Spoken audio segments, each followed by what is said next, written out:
Class कराया जा रहा है जो कि आईटीआई ट्रेड थ्योरी है, जो कि इलेक्ट्रीशियन के लिए है। ठीक है, तो जो बुक है रुक्मणी प्रकाशन का, मतलब प्लेटफॉर्म का, तो उससे प्रिपरेशन कराया जा रहा है। तो आज हम लोग देखेंगे, पहला चैप्टर देखेंगे। तो चलिए शुरू करते हैं, ज़्यादा टाइम वेस्ट नहीं करते हुए।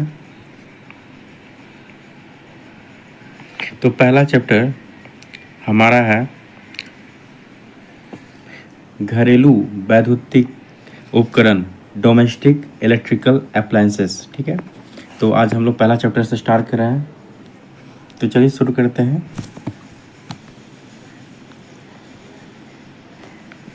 देखिए, पहले देखिए परिचय दिया गया। ठीक है, इसके बारे में परिचय, इंट्रोडक्शन में क्या है।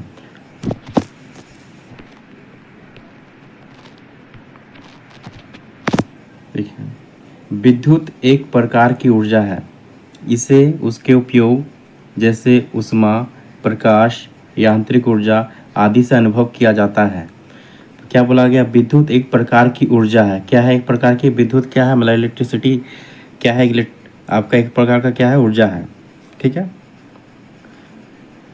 और इसे इसे इसके उपयोग जैसे ऊष्मा, प्रकाश, यांत्रिक ऊर्जा आदि से अनुभव किया जाता है। ठीक है, वर्तमान युग में विद्युत मनुष्य की दैनिक दिनचर्या का एक अभिन्न अंग बन गया है। बिल्कुल सही बात है। आज के टाइम में जो है मनुष्य का दैनिक दिनचर्या का एक अभिन्न अंग बन गया है विद्युत। ठीक है, अब देखते हैं रूम हीटर।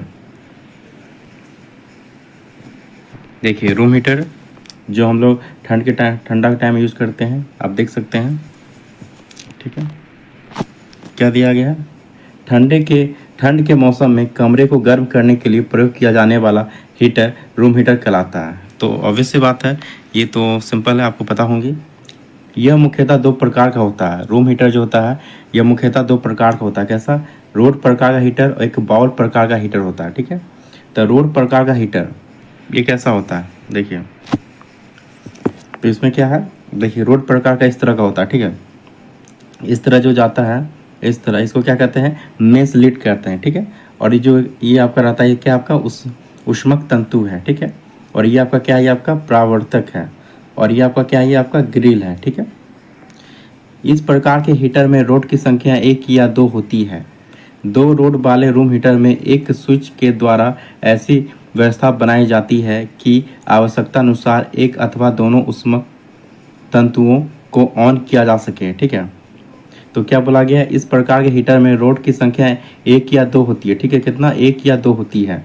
2 रोड वाले रूम हीटर में एक स्विच के द्वारा ऐसी व्यवस्था बनाई जाती है कि आवश्यकता अनुसार एक अथवा दोनों उष्मक तंतुओं को ऑन किया जा सके। ठीक है, देखिए, इसके मुख्य भाग निम्नलिखित हैं। देखिए, उष्मक तंतु, हीटिंग एलिमेंट, ये चीनी मिट्टी से बने लगभग 30 सेंटीमीटर लंबे तथा 2 सेंटीमीटर व्यास वाले पाइप पर नाइक्रोम तार लपेट कर बनाया जाता है। ठीक है, तो उष्मक तंतु जो होता है कैसे बनाया जाता है? तो ये चीनी मिट्टी से बने लगभग 30 सेंटीमीटर, क्या बोला गया है? चीनी मिट्टी से बने लगभग 30 सेंटीमीटर लंबे तथा 2 सेंटीमीटर व्यास वाले पाइप पर नाइक्रोम का तार लपेट कर बनाया जाता है उष्मक तंतु। ठीक है, एक तंतु की वोल्टेज कितनी होती है? 1000 वाट होती है। कितनी होती है? 1000 वाट तक होती है। ठीक है, अब देखते हैं परावर्तक, मतलब रिफ्लेक्टर। यह निकेल या क्रोमियम, यह जो है परावर्तक जो है रिफ्लेक्टर, ये निकेल या क्रोमियम की परत चढ़ी लोहे की शीट से बनाया जाता है। ठीक है, जो उष्मा की किरणों को आगे की ओर परावर्तित करता है। परावर्तक के नीचे एक स्टैंड भी लगाया जाता है। ठीक है, परावर्तक के नीचे एक स्टैंड भी लगाया जाता है। ठीक है, अब देखते हैं दूसरा क्या? तीसरा ग्रिल। उष्मक तंतु को निकेल मतलब क्रोमियम की परत चढ़ी लोहे के तार से बनी जाली से ढक दिया जाता है और जाली को परावर्तक से कस दिया जाता है। ये ग्रिल कहाँ पे होता है? देखिए, दिखाया गया था। देखिए, ये आपका कहाँ पे ग्रिल आपका ये जो आपका बना, ये क्या आपका? ये ग्रिल है। ठीक है, तो देखिए वही बताया गया है ग्रिल के बारे में। ग्रिल क्या है? तो उष्मक तंतु को निकेल या क्रोमियम की परत चढ़ी लोहे के तार से बनी जाली से ढक दिया जाता है और जाली को परावर्तक से कस दिया जाता है। उसे क्या कहते हैं? ग्रिल कहते हैं। ठीक है, यह जाली उष्मक तंतु को मानव के स्पर्श से बचाती है, जिससे मानव तथा तंतु दोनों की सुरक्षा होती है। बिल्कुल सही है। अगर आपके पास होगी तो आप बिल्कुल आप इसका अच्छे से आप समझ सकते हैं। ठीक है, संयोजक लीड तथा संयोजक। ठीक है, मतलब कनेक्टिंग लीड एंड कनेक्टर। ऊष्मक तंतु के सिरों से नंगे व मोटे तार के नंगे व मोटे तांबे के तार संयोजक तक जोड़े जाते हैं। ठीक है, ऊष्मक तंतु के सिरों से नंगे व मोटे तांबे के तार संयोजक तक जोड़े जाते हैं। ठीक है, देखिए आगे क्या दिया गया है। इन तारों पर चीनी मिट्टी से बनी ईंट्स, क्या दिया गया है, चीनी मिट्टी से बनी ईंट्स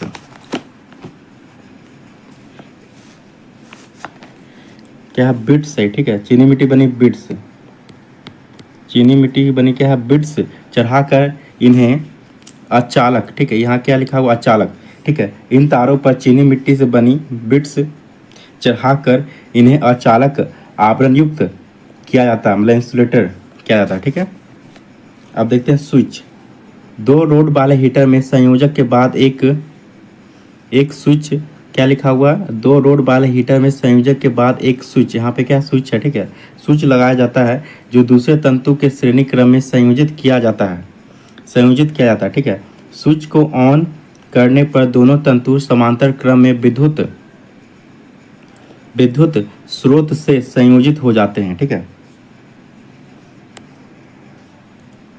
क्या दिया, प्लग टॉप तथा मेस लीड। संयोजक तथा स्विच से मेंस लीड संयोजित कर एक 3 पिन प्लग टॉप लगा दिया जाता है। मानव को विद्युत झटके से सुरक्षा के लिए परावर्तक तथा स्टैंड को अर्थ कहा जाता है। ठीक है, मानव को विद्युत झटके से सुरक्षा के लिए परावर्तक तथा स्टैंड को अर्थ कहा जाता है। क्या कहा जाता है, अर्थ करना आवश्यक है। ठीक है, क्या कहना, तो मानव को विद्युत झटके सुरक्षा के लिए परावर्तक तथा स्टैंड को अर्थ करना आवश्यक होता है। ठीक है, अब देखते हैं बाउल प्रकार का हीटर, मतलब दूसरा जो होता है बाउल प्रकार का। ठीक है, हमने पहला देख लिया रोड प्रकार का हीटर, अब देखते हैं बाउल प्रकार का हीटर। देखिए बाउल प्रकार हीटर कैसा होता है, ये जो आपका ये है, आपका ये क्या होता है, आपका यह ऊष्मक तंतु होता है। ठीक है, और ये क्या आपका जो इस तरह है, तो ये क्या आपका मेंस लीड, और ये आपका क्या है, ये आपका ये परावर्तक है। ठीक है, देखिए बाउल प्रकार के रूम हीटर में लट्टू के आकार का ऊष्मक तंतु तथा अर्ध गोलाकार परावर्तक प्रयोग किया जाता है। ठीक है, तो बाउल प्रकार के रूम हीटर में लट्टू के आकार का ऊष्मक तंतु तथा अर्ध गोलाकार परावर्तक प्रयोग किया जाता है। हीटर में अन्य भाग उपयुक्त आकार व आकृति के लगाए जाते हैं जो रॉड प्रकार के हीटर के समान ही होते हैं।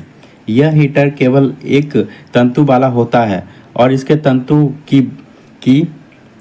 वोल्टेज कितना होता है, 1000 वाट होता है। कितना वो वोल्टेज होता है इसका, 1000 वाट रखी जाती है। ठीक है, देखिए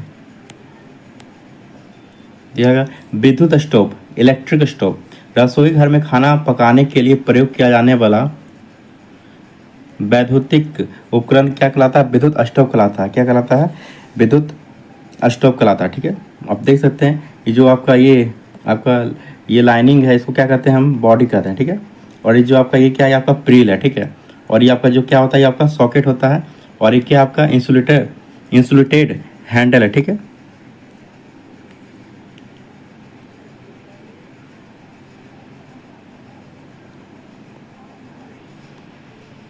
देखिए इधर थोड़ा सा दिखाई नहीं दे रहा होगा क्लियरली। ठीक है, तो इसको हम पढ़ के बताते हैं।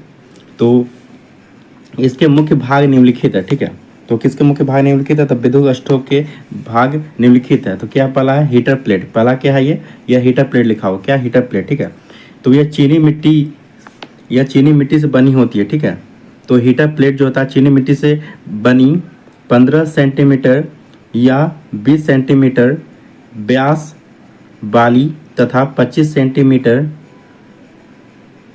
मिलीमीटर, ठीक है, mm है। ठीक है, तथा फिर से आपको रिपीट कर देते हैं, क्या है पहला, तो इसके मुख्य भाग निम्नलिखित है। ठीक है, पहला क्या है, हीटर प्लेट। ठीक है, हीटर प्लेट यह चीनी मिट्टी से बनी 15 सेंटीमीटर या 20 सेंटीमीटर व्यास वाली तथा 25 mm, ठीक है, मोटाई वाली एक गोल प्लेट होती है। ठीक है, इस प्लेट में खांचे बने होते हैं जिसका आकार ऐसा होता है कि इसमें एक लंबे कॉइल नुमा तंतु को आसानी से फंसाया जा सके। ठीक है, यह प्लेट 1300 डिग्री सेल्सियस तक तापमान सह सकती है। यह प्लेट 1300 डिग्री सेल्सियस तक तापमान सह सकती है। ठीक है, ये देखिए हीटर प्लेट। ठीक है, ये आ गया। ठीक है, ये क्या होता है आपका, ये आपका क्या उष्मक तंतु, ये आपका क्या है हीटर प्लेट, ये आपका क्या है हीटर प्लेट। ठीक है, अब देखिए क्या दिया गया। दूसरा क्या है उष्मक तंतु, क्या है उष्मक तंतु। ठीक है, उष्मक तंतु जो होता है यह नाइक्रोम के 26 या 28 SWG तार से बना एक लंबा कॉइल नुमा तंतु होता है जिसकी लंबाई लगभग 50 से 60 सेंटीमीटर होती है। यह 900 डिग्री सेल्सियस तापमान तक कार्य कर सकता है। इसकी वोल्टेज 1000 वाट या 2000 वाट तक रखी जाती है। ठीक है, अब देखते हैं बॉडी। यह गोल अथवा आयताकार आकृति में लोहे की शीट से बनाई जाती है। ठीक है, इसकी बॉडी। इस पर क्या दिया गया है, इस पर तो पेंट किया जाता है या फिर इलेक्ट्रोप्लेटिंग से निकिल अथवा क्रोमियम की परत चढ़ा दी जाती है और इसमें हीटर प्लेट, हैंडल, सॉकेट आदि लगाए जाते हैं। ठीक है, अब देखते हैं ग्रिल। ठीक है, स्टोव के ऊपर रखा जाने वाला बर्तन उष्मक तंतु से पृथक रहे इसलिए हीटर प्लेट के ऊपर लोहे की तार से बनी निकिल या क्रोमियम आलेपित जाली एक कब्जे के द्वारा संयोजित कर दी जाती है। ठीक है, इस जाली को हीटर प्लेट की सफाई अथवा तंतु परिवर्तित करते समय खोला जा सकता है। संयोजक लीड मतलब कनेक्टिंग लीड उष्मक तंतु के सिरों से नंगे व मोटे तांबे के तार सॉकेट तक संयोजित किए जाते हैं। इन तारों पर चीनी मिट्टी से बनी बिट्स चढ़ाकर इन्हें अचालक आवरण युक्त किया जाता है। ठीक है, अब देखते हैं क्या स्विच सॉकेट व संयोजक लीड के श्रेणी क्रम में ठीक है में क्या है 5 एम्पियर या क्या है यह 5 एम्पियर या 10 एम्पियर या 250 वोल्ट SP स्विच लगाया जाता है जिससे विद्युत स्टोव को ऑन या ऑफ किया जाता है। ठीक है, अब देखते हैं सॉकेट। स्टोव को सप्लाई स्रोत से संयोजित करने के लिए स्टोव की बॉडी पर एक सॉकेट लगाया जाता है। ठीक है, अब देखते हैं प्लग टॉप तथा मेस लीड। ठीक है, देखिए ये क्या है, ये 3 कोर केबल, ये क्या है 3 पिन प्लग, ये क्या है आपका प्लग। ठीक है, सॉकेट से एक प्लग मेंस लीड तथा 3 पिन प्लग टॉप के द्वारा विद्युत स्टोव की बॉडी को भली प्रकार अर्थ करने के लिए 3 कोर मेंस लीड तथा 3 पिन प्लग टॉप प्रयोग किए जाते हैं। ठीक है,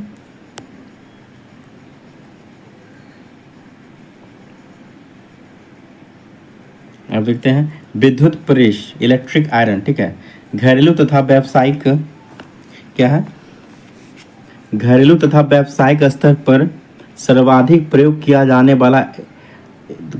वाला वैद्युतिक उपकरण वैद्युत प्रेस है। ठीक है, सामान्यतः घरेलू उपयोग हेतु 350 वाट से 750 वाट तक की क्षमता में यह निर्मित होता है। ठीक है, इसका वजन 1 केजी से 1.5 केजी तक होता है।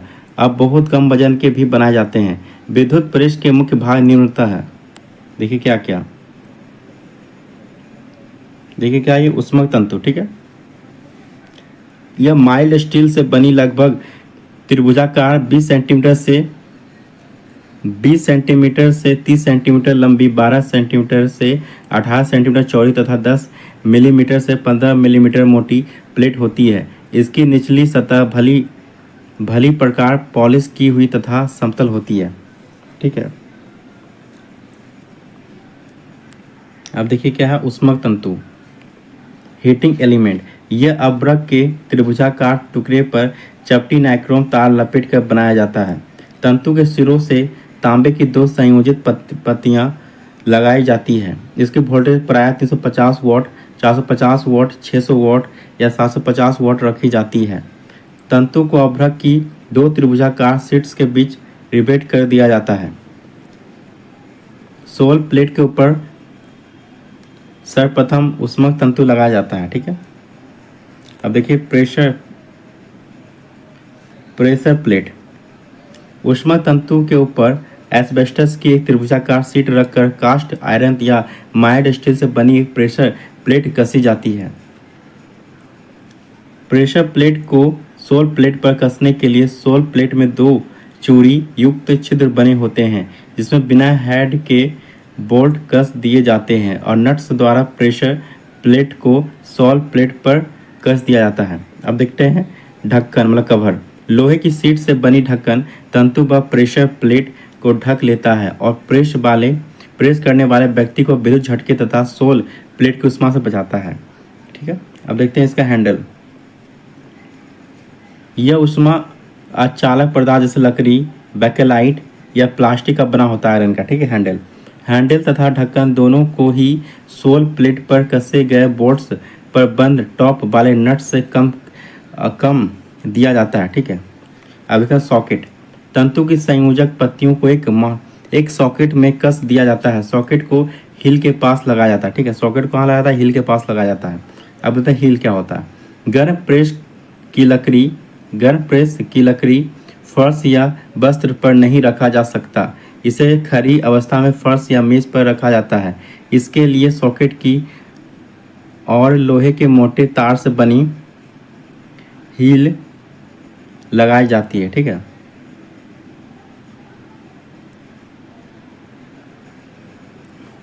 ठीक है। अब देखिए क्या दिया गया है। प्लग टॉप तथा मेस लीड। ठीक है, देखिए क्या होता है। इन तीनों वस्तुओं की बनावट विद्युत स्टोव में प्रयोग की गई वस्तुओं के समान होती है। विद्युत प्रेस के दो प्रकार होते हैं। ठीक है, सामान्यतः विद्युत प्रेस के दो भागों में बांटा गया है। ठीक है, कौन कौन सा? एक ऑटोमेटिक विद्युत प्रेस। ठीक है, मतलब ऑटोमेटिक इलेक्ट्रिक आयरन। इसकी संरचना लगभग साधारण विद्युत प्रेस के समान ही होती है। ठीक है, साधारण विद्युत प्रेस की अपेक्षा ऑटोमेटिक विद्युत प्रेस की मुख्य विशेषताएं हैं। ठीक है, कौन कौन सी? ऑटोमेटिक विद्युत प्रेस का वजन साधारण विद्युत प्रेस की अपेक्षा कम होता है। इसकी वाटेज कितना होता है? 1000 वाट होती है। कितनी होती है? 1000 वाट होती है। ठीक है, ऑटोमेटिक विद्युत प्रेस में एक थर्मोस्टेट स्विच लगा होता है, जिसके द्वारा यह पूर्व निर्धारित तापमान तक गर्म हो जाने के बाद स्वतः ही ऑफ हो जाता है और कुछ ठंडी हो जाने पर स्वतः ही ऑन हो जाता है। थर्मोस्टेट के श्रेणी क्रम में एक छोटा बल्ब तथा उष्मा नियंत्रक नॉब लगी होती है, जिससे प्रेस का तापमान पहले से निर्धारित किया जा सकता है। थर्मोस्टेट ऑटोमेटिक विद्युत प्रेस का मुख्य कार्यशील भाग है, जिसके द्वारा अलग अलग ताप का प्रयोग कपड़ों के लिए नियंत्रित किया जाता है। ठीक है, देखिए इसका देखिए पिक्चर दिया गया है, फोटो। ठीक है, देखिए ये क्या होता है आपका न्यूट्रल। ठीक है, आपका क्या है? लैंप। देखिए चांदी के संपर्क में। ठीक है, ये आपका क्या? नॉब। देखिए आपका कैम। ये आपका क्या है? रोलर। तापमान, हीटिंग कॉइल, द्विधातु स्ट्रिप, या ये क्या है? फेज। ठीक है, क्या है ये आपका? फेज। ठीक है, देखिए भाप विद्युत प्रेस। ठीक है, स्टीम इलेक्ट्रिक आयरन। देखिए कैसा होता है। ये क्या आपका? Thermostat knob. ये क्या है? भाप नियंत्रक नॉब। ये क्या है? संयोजक कॉर्ड। ये क्या आपका? फीलर। ये आपका क्या है? Water tank. ये आपका क्या है? स्लॉट क्षेत्र। ये क्या है? Salt plate. ठीक है, इस प्रेस का प्रयोग कपड़ों को पानी अथवा भाप देने के लिए किया जाता है। भाप उत्पन्न करने के लिए प्रेस में दो विधियां बॉयलर तथा फ्लैश का प्रयोग किया जाता है। ठीक है, बॉयलर टाइप स्टीम विद्युत प्रेस में पानी का टैंक ऊष्मक तंतु के ऊपरी भाग पर फिट किया जाता है। ऊष्मक तंतु इस पानी को उबालकर भाप में परिवर्तित करता है। प्रेस में लगे बल्ब द्वारा सोल प्लेट के छिद्रों से भाप बाहर निकलकर वस्त्र को गीला करके नरम कर देती है। टैंक से निकलने वाली पानी की मात्रा बल्ब द्वारा निर्धारित की जाती है। इसे घटाया बढ़ाया जा सकता है। यह पानी स्टीम चैम्बर में आता है, जो सोल प्लेट का भाग होता है। चैम्बर के सोल प्लेट के संपर्क में आने पर पानी भाप में परिवर्तित होकर प्रेशर से सोल प्लेट के स्लॉट छिद्रों से बाहर निकलता है। ठीक है,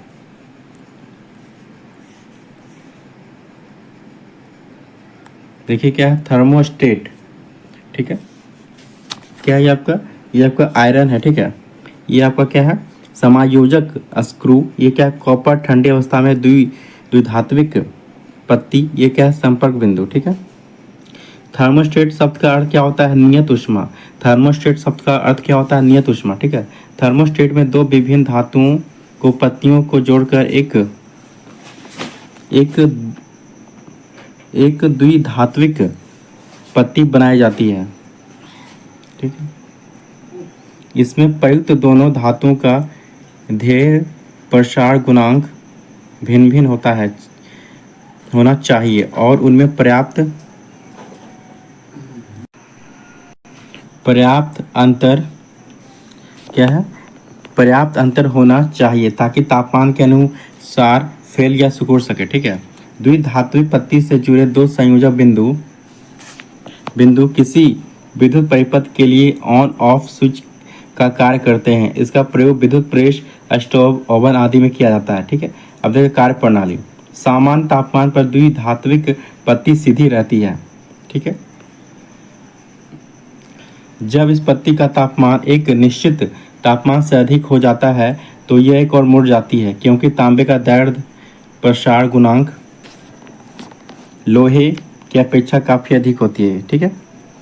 पत्ती मुड़ जाने से संयोजक बिंदु खुल जाते हैं और उनसे जुड़ा परिपथ ऑफ हो जाता है। थर्मोस्टेट को एक पूर्व निर्धारित तापमान पर किसी परिपथ को तोड़ने अथवा जोड़ने दोनों कार्यों के लिए प्रयोग किया जा सकता है।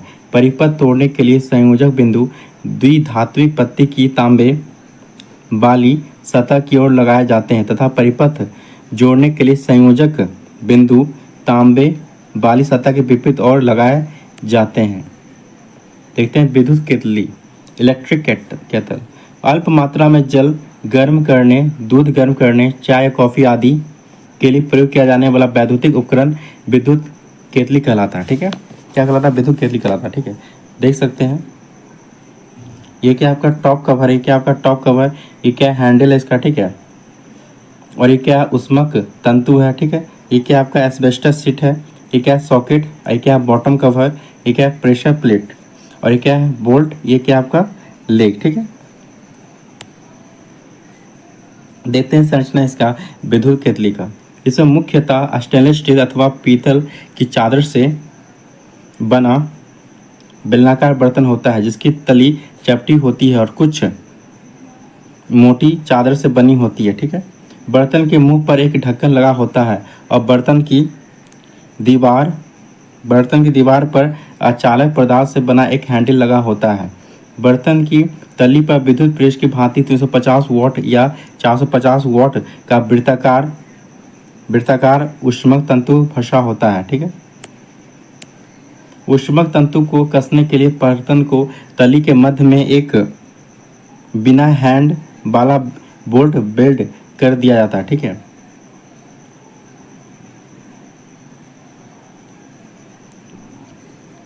विद्युत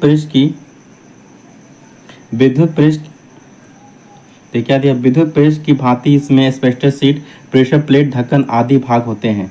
उष्मक तंतु की संयोजक पत्तियों को एक सॉकेट से संयोजित किया जाता है और सॉकेट को एक प्लग, मेंस लीड तथा 3 पिन प्लग टॉप के द्वारा विद्युत स्रोत से ठीक है, यहाँ मिटा हुआ है। देखते हैं कार्य प्रणाली इसका, ठीक है। इसमें प्रयुक्त बर्तन का आयतन प्रायः 0.5 लीटर से 1.5 लीटर तक होता है, ठीक है। धारिता को ध्यान में रखते हुए बर्तन में जल या द्रव भरकर उपकरण को विद्युत स्रोत से संयोजित कर दिया जाता है, ठीक है। जल या द्रव के आवश्यक तापमान तक गर्म हो जाने पर उपकरण को ऑफ कर दिया जाता है। उपकरण को कितने समय तक ऑन रखना है इसका निर्धारण स्वयं करना होता है, ठीक है। अगला हॉट प्लेट, देखिए क्या होता है। रसोई घर में खाना पकाने के लिए विद्युत स्टोव के अतिरिक्त हॉट प्लेट वैद्युतिक उपकरण भी प्रयोग किया जाता है। इसे तवे के रूप में प्रयोग कर सीधी रोटियां पकाई जाती है और इस पर बर्तन रखकर सब्जी आदि भी बनाई जाती है। इसमें उष्मक तंतु का तापमान 550 डिग्री सेल्सियस से 700 डिग्री सेल्सियस तक होता है, ठीक है। ये कॉमन होता है। ये क्या 200 वोल्ट है, ये 110, ये 200 वोल्ट, ठीक है, 110। देख सकते हैं फोटो। संरचना, इसमें प्राय 2 हॉट प्लेट होती है।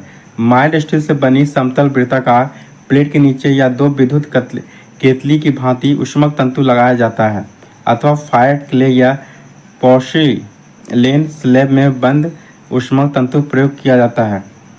यह प्राय दो क्वास वाला होता है और इसे उच्च, मध्यम तथा निम्न तापमान पर प्रचलित किया जाता है। ठीक है। कार्य प्रणाली।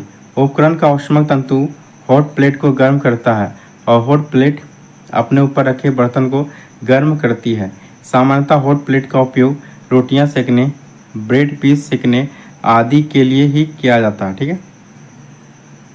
अब देखते हैं टोस्टर। टोस्ट अर्थात ब्रेड पीस सेकने वाला वैद्युतिक उपकरण टोस्टर कहलाता है। यह प्राय 2 अथवा 4 ब्रेड पीसेज एक साथ सेकने हेतु बनाया जाता है। ठीक है।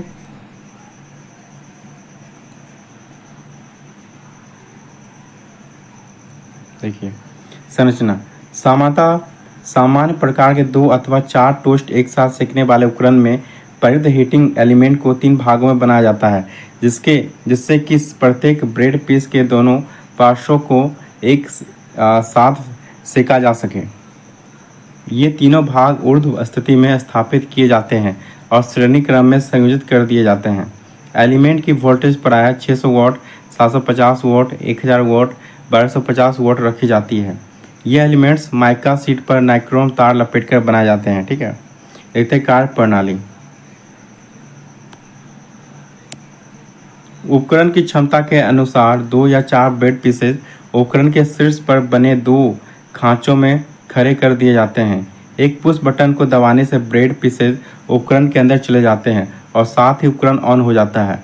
लगभग 4 से 5 मिनट बाद दूसरा push button pop up push button दबाने पर सिके हुए ब्रेड पीसेज बाहर निकल आते हैं और साथ ही उपकरण ऑफ हो जाता है। ब्रेड पीसेज सिकने के समय का निर्धारण स्वयं ही करना पड़ता है। यदि ब्रेड पीस कुछ सिके हों तो उसे दोबारा सेका जा सकता है। ठीक है। अब देखते हैं इमर्शन हीटर। जल गर्म करने के लिए प्रयोग किया जाने वाला सरल उपकरण इमर्शन हीटर या इमर्शन रॉड कहलाता है। देखते हैं संरचना। इसमें नाइक्रोम तार से बना महीन व क्वाइल नुमा ऊष्मक तंतु होता है। इसे पीतल की नली में स्थापित कर तार के चारों ओर मैग्नीशियम ऑक्साइड चूर्ण भर दिया जाता है। ठीक है। देखिए ये क्या आपका मेंस लीड है। ठीक है। ये क्या संयोजक सिरा है आपका। ये क्या आपका इमर्शन रॉड है। ठीक है।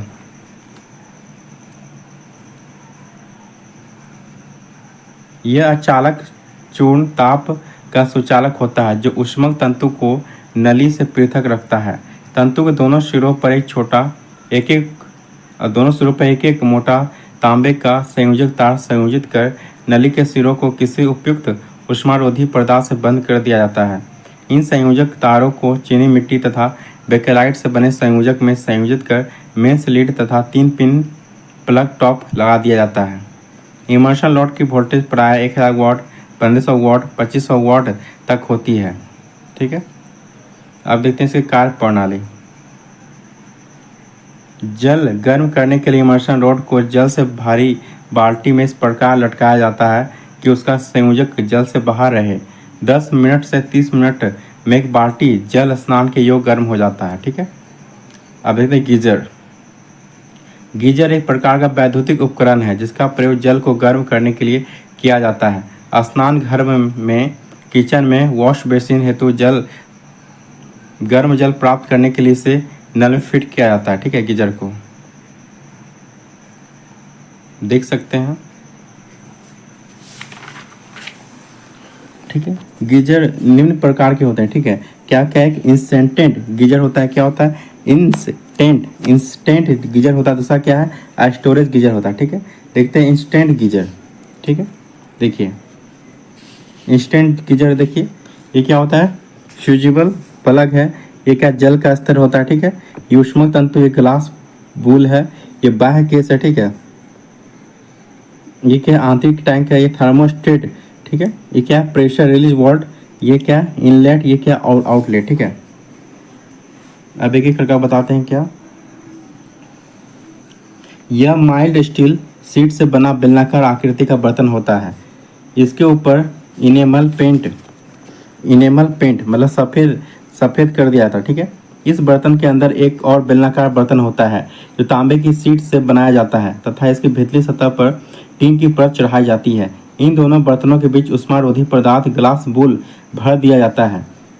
इसके आधार पर यू आकृति का एक निकास पाइप तथा ऊपरी हिस्से से जल प्रवेश पाइप जुड़ा होता है। इसी के आधार पर एक थर्मोस्टेट युक्ति लगाई जाती है जो यू आकृति की इमर्शन रोड के श्रेणी क्रम में होती है। इसके थर्मोस्टेट को 32 डिग्री सेल्सियस से 88 डिग्री सेल्सियस के बीच सेट किया जाता है। इसकी जल संग्रह क्षमता 25 से 400 लीटर तक होती है। इसमें 1 किलोवाट से 3 किलोवाट तक ऊष्मा तंतु मतलब हीटिंग एलिमेंट प्रयोग किया जाता है। ऊष्मा तंतु इमर्शन रोड जैसा बंद आकृति का होता है। ठीक है, अब देखते हैं दूसरा स्टोरेज गीजर या बॉयलर। ठीक है, देखिए इस तरह का होता है, देख सकते हैं आप। ठीक है, यह गीजर 2 दीवारों से बना होता है। ठीक है, स्टोरेज गीजर जो होता है आपका 2 दीवारों से बना होता है। इसकी बाहरी दीवार गर्म, इसकी बाहरी दीवार जो होती है, इसकी बाहरी दीवार जो होती है नर्म इस्पात सीट की तथा आंतरिक दीवार भारी गेज के तांबे की बनी होती है। ताप के कारण होने वाली हानियों को कम करने के लिए दोनों टैंक के बीच ग्लास बूल भरा जाता है। इसके कारण गीजर का गर्म जल जल्दी ठंडा नहीं होता क्योंकि यह ऊष्मा का कुचालक होता है। ठीक है, गीजर के अंदर ऊष्मा तंतु को प्राय ऊर्ध्वाधर स्थिति में रखा जाता है। गीजर में जल स्तर उसकी छत से 10 से 12 सेंटीमीटर तक रहना चाहिए। ठीक है, अब तक हीट केस देखते क्या हॉट केस। ठीक है, पकी हुई खाद्य वस्तुओं समोसा, पेटीज, रोटी, सब्जी को गर्म रखने के लिए हॉट केस नामक वैद्युतिक उपकरण का प्रयोग किया जाता है। ठीक है, इसकी संरचना देखिए कैसी होती है। देखिए इसे मुख्यतः छोटी अलमारी की आकृति की एक बॉक्स होता है। ठीक है, ये क्या है आपका ग्लास ब्रेडो। ठीक है, ये क्या आपका ऑन सोचा, ये क्या उष्मा नियंत्रक। ठीक है, यह बॉक्स माइल्ड स्टील सीट का बना होता है और दोहरी दीवारों वाला होता है। दीवार के बीच उष्मारोधी पदार्थ थर्मोकोल भर दिया जाता है। बॉक्स का आकार लगभग 50 centimetre into 50 centimetre into 40 centimetre होता है। इसे माइल्ड स्टील के निकेल आलेपित तार की जाली से 2 खाने बना दिए जाते हैं। ठीक है, इनका दरवाजा रबर की पट्टी की सहायता से लगभग वायुरुद्ध अवस्था में बंद किया जाता है। बॉक्स की तली में जालीदार आधार के नीचे 750 वाट या 1000 वाट का बंद प्रकार का एक ऊष्मा तंतु लगा होता है। तंतु के श्रेणी क्रम में थर्मोस्टेट लगा दिया जाता है। ठीक है, देख सकते हैं आप। उपकरण में खाद्य सामग्री रखकर दरवाजा बंद करके उपकरण को ऑन कर दिया जाता है। ठीक है, और हीट कंट्रोल को आवश्यकता अनुसार सेट कर दिया जाता है। ठीक है, उपकरण का तापमान निर्धारित तापमान से अधिक हो जाने पर थर्मोस्टेट ऊष्मक तंतु को ऑफ कर दिया जाता है और कुछ समय बाद तापमान घट जाने पर उसे पुनः ऑन कर देता है। इस प्रकार इस उपकरण में खाद्य सामग्री को कई घंटों तक गर्म रखा जा सकता है। ठीक है, आप देखते हैं ओवन। ठीक है, विद्युत शक्ति के द्वारा भोजन पकाने, केक आदि बनाने तथा पके हुए भोजन को गर्म रखने के लिए ओवन नामक वैद्युतिक उपकरण प्रयोग किया जाता है। ठीक है, यह जो है 2 प्रकार का होता है। ठीक है, एक ऊष्मा तंतु वाला ओवन, एक ऊष्मा तंतु प्रकार का ओवन, एक क्या होता है माइक्रोवेव ओवन। ठीक है, देखते हैं पहला ऊष्मा तंतु प्रकार का ओवन। ठीक है, ये देखने में हॉट केस जैसा होता है। ठीक है, देख सकते हैं आप फोटो इसका। ठीक है, कैसा होता है यह हॉट केस जैसा होता है। ठीक है, दिखने में इसमें 2500 वाट तक का बंद प्रकार का ऊष्मक तंतु प्रयोग किया जाता है। हॉट प्लेट के समान यह तंतु 2 भागों में विभक्त होता है और एक 4 क्या है एक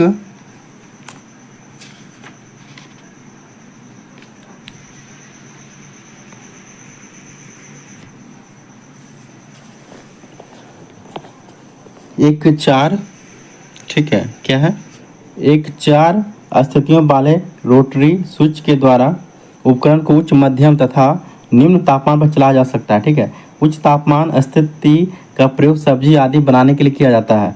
मध्यम तापमान स्थिति का प्रयोग आलू, शकरकंद, बैगन, मांस आदि भूनने तथा ब्रेड, केक आदि बनाने के लिए किया जाता है। ठीक है,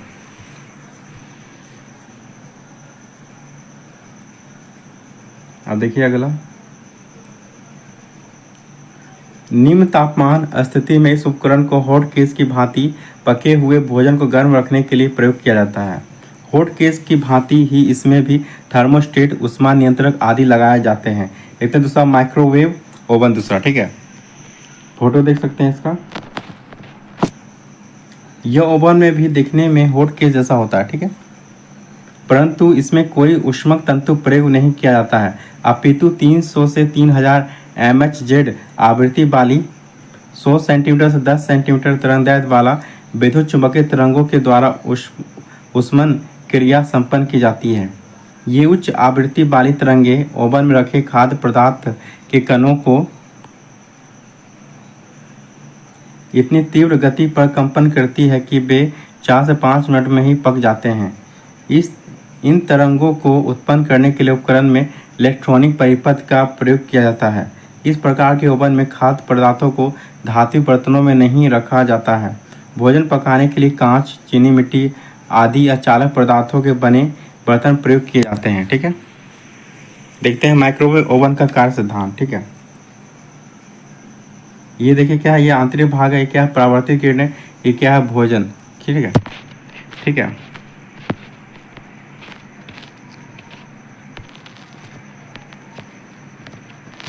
देखिए माइक्रोवेव ओवन की कार्य प्रणाली।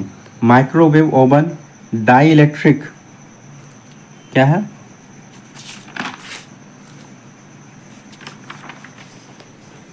माइक्रोवेव ओवन जो है यह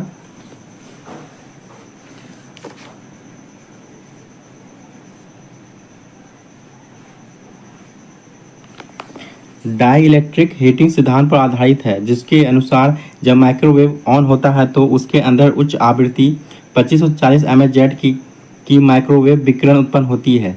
यह मैग्नेट्रॉन नामक इलेक्ट्रॉन ट्यूब से माइक्रोवेव उत्पन्न करता है। यह विकिरण ओवन की दीवारों में परावर्तित होकर भोजन पर पड़ती है, जिस कारण भोजन के अंदर ऊष्मा उत्पन्न होने से उसके तापमान में तेजी से वृद्धि होती है और भोजन जल्दी से गर्म अथवा पक जाता है, ठीक है।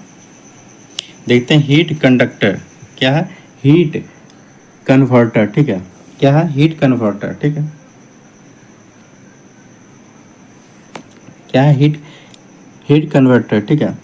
गर्म हवा फेंकने के लिए प्रयोग किया जाने वाला वैद्युतिक उपकरण हीट कन्वर्टर कहलाता है, ठीक है। इसकी संरचना देखते हैं। इसमें एक ब्लोअर तथा 2 ऊष्मक तंतु प्रयोग किए जाते हैं। ऊष्मक तंतु माइका शीट के टुकड़ों पर नाइक्रोम तार लपेट कर बनाए जाते हैं। तंतु की वोल्टेज प्रायः 1000 वाट होती है और ब्लोअर की वोल्टेज प्रायः 125 वाट होती है। तंतुओं को जाली के रूप में बनाया जाता है और उन्हें ब्लोअर के सामने स्थापित किया जाता है, ठीक है।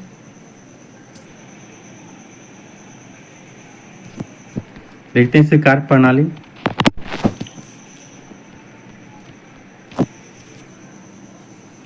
क्या दिया गया है, इस उपकरण में 3 फ्लश प्रकार के स्विच प्रयोग किए जाते हैं, ठीक है।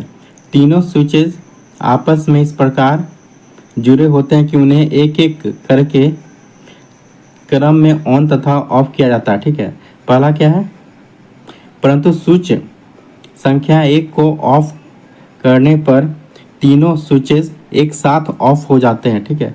और स्विच संख्या 1 को ऑन करने पर उपकरण केवल एक हवा फेंकता है। इस स्थिति में दोनों ऊष्मक तंतु ऑफ रहते हैं। स्विच संख्या 2 को ऑन करने पर एक ऊष्मक तंतु चालू हो जाता है और उपकरण निम्न तापमान की गर्म हवा फेंकने लगता है, ठीक है। स्विच संख्या 3 को ऑन करने पर दोनों ऊष्मक तंतु चालू हो जाते हैं और उपकरण उच्च तापमान की गर्म हवा फेंकता है। उपकरण को ऑफ करने के लिए स्विच संख्या को ऑफ करना पर्याप्त होता है, ठीक है। नोट, स्प्लिट फेज प्रेरण मोटर में निम्न एसी करंट एवं मीडियम टॉर्क उत्पन्न होता है, ठीक है।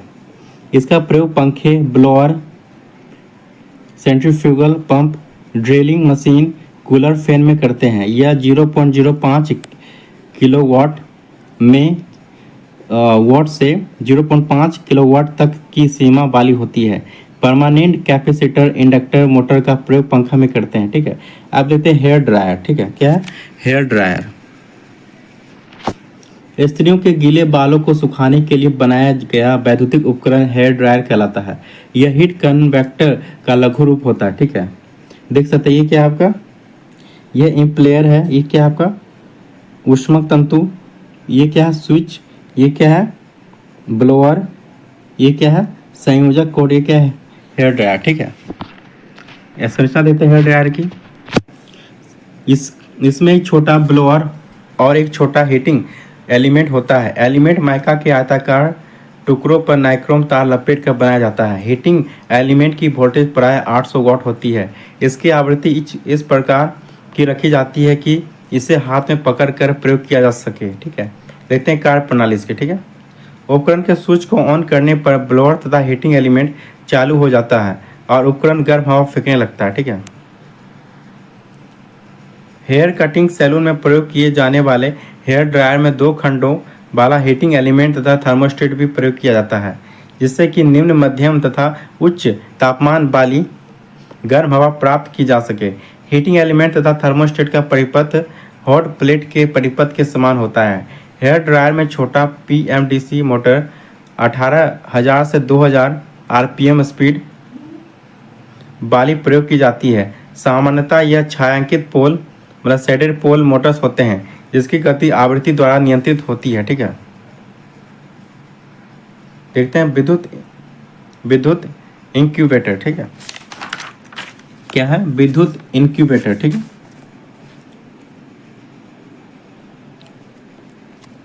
मुर्गी पालन उद्योग में मुर्गियों के अंडे को कृत्रिम रूप में ऊष्मा प्रदान कर उनसे बच्चे निकालने वाला वैद्युतिक उपकरण विद्युत इंक्यूबेटर कहलाता है। इसमें कई बंद प्रकार के ऊष्मक तंतु इस प्रकार लगाए जाते हैं कि सभी अंडों को समान मात्रा में ऊष्मा प्राप्त होती रहे। ठीक है, इसमें थर्मोस्टेट के द्वारा तापमान को नियंत्रित रखने की व्यवस्था की जाती है। बड़े आकार के इंक्यूबेटर्स में अंडे को समान मात्रा में ऊष्मा प्रदान के लिए ऊष्मक तंतु के साथ साथ विद्युत पंखे या ब्लोअर प्रयोग किए जाते हैं। इस प्रकार अंडों को गर्म हवा के माध्यम से ऊष्मा प्रदान की जाती है। इस प्रणाली का लाभ उपकरण में गर्म तथा ठंडे क्षेत्र स्थापित नहीं हो पाते हैं। ठीक है, गर्म तथा ठंडे क्षेत्र स्थापित नहीं हो पाते हैं। कुछ अन्य प्रकार के इंक्यूबेटर्स में ऊष्मक तंतु को जल से भरे पात्रों में स्थापित किया जाता है और अंडों को ऊष्मा की आवश्यक मात्रा गर्म जल के माध्यम से प्रदान की जाती है। इस प्रणाली का लाभ यह है कि विद्युत सप्लाई के असफल हो जाने की स्थिति में भी गर्म जल कई घंटों तक अंडे को ऊष्मा प्रदान करता रहता है। देखते हैं वैद्युतिक पंखा, इलेक्ट्रिक फैन। ठीक है, वैद्युतिक पंखा वैद्युतिक मोटर का एक अनुप्रयोग है। वह पंखा जिसे छत से हुक तथा साइकिल द्वारा संयोजित किया जाता है छत का पंखा कहलाता है। छत के पंखे में सप्लाई वोल्टेज, आवृत्ति, कला आदि का ध्यान रखा जाता है। ठीक है, देख सकते हैं ये क्या होता है आपका ऊपर वाला, ये क्या, ये कॉटन पिन है। ठीक है, और ये क्या आपका, ये नट है, ये क्या आपका हैंगर क्लैंप, ये क्या है डाउन रोड, ये क्या बॉटम कैनोपी, ये क्या है हैंगर क्लैप, ये ब्लेड फिक्सिंग, ये क्या ब्लेड। ठीक है, और ये जो होता है ये क्या होता है ब्लेड फ्लेज होता है। ठीक है, और ये क्या है रबर सर्कल, ये क्या बोल्ट एवं नट, ये क्या है टॉप कैनोपी, यह क्या बोल्ट एवं नट, ये क्या है कैपेसिटर। ठीक है, और ये क्या आपका, ये क्या है आपका स्पिंडल। ठीक है, क्या है स्पिंडल। ठीक है, देखते हैं इसके भाग, वैद्युतिक भाग। ठीक है, स्टेटर पर देखते हैं। ठीक है, single phase AC ceiling fan में किसी कमरे की छत में लगे हुक से लटकी रॉड से कसा हुआ भाग स्टेटर होता है। यह भाग रोटर के अंदर होता है, यह भाग होता है रोटर के अंदर अवस्थित होता है। ठीक है, इसमें 2 प्रकार की वाइंडिंग स्थापित की जाती है। ठीक है, कैसा, तो 2 प्रकार का स्टार्टिंग वाइंडिंग, एक क्या रनिंग वाइंडिंग। ठीक है, एक स्टार्टिंग वाइंडिंग, एक क्या रनिंग वाइंडिंग। ठीक है,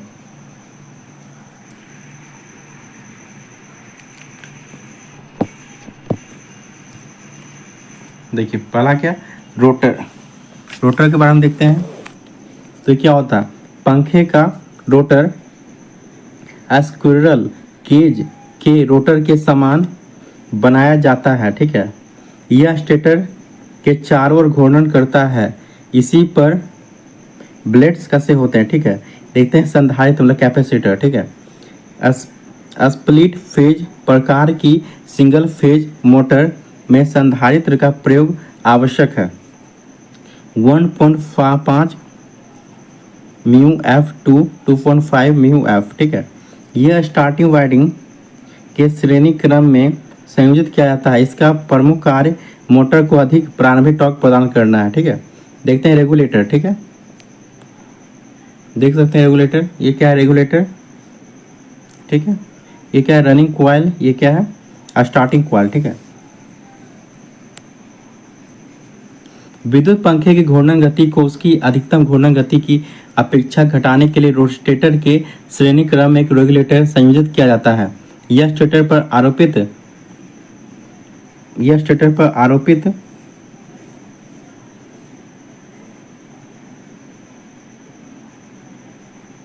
मेंस वोल्टेज घटा देता है, जिसके कारण उसकी घूर्णन गति घट जाती है। मेंस वोल्टेज के मान को घटाने के लिए रेगुलेटर में सामान्यतः प्रतिरोधक प्रयोग किए जाते हैं। आजकल इलेक्ट्रॉनिक फैन रेगुलेटर भी प्रयोग किए जाने लगा है, ठीक है। इसमें मेंस वोल्टेज घटाने के लिए ट्रैक अर्धचालक युक्ति इलेक्ट्रॉनिक परिपथ प्रयोग किया जाता है, ठीक है। ट्रैक का फुल फॉर्म क्या होता है, ट्रैक फॉर एसी, ठीक है। ट्रैक क्या होता है, ट्रैक फॉर एसी मतलब ये क्या 3 टर्मिनल, फिर क्या MT1 MT2। गेट क्या होता है, बाय डायरेक्शनल स्विच, ठीक है। डायक क्या होता है, डायक फॉर एसी, ठीक है।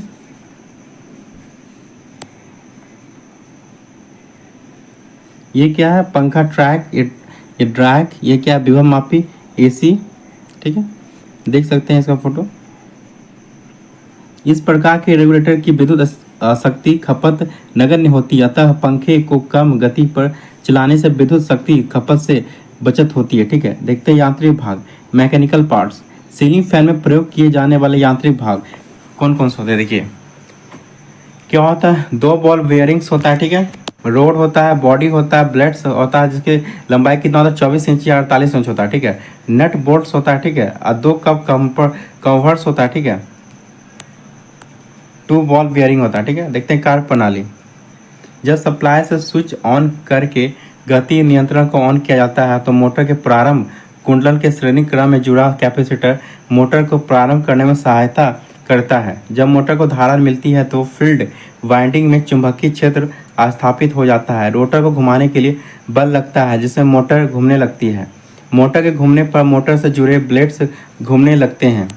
मोटर की स्पीड को गति नियंत्रण की सहायता से निम्न, मध्यम, उच्च तथा ऑन ऑफ किया जाता है, ठीक है।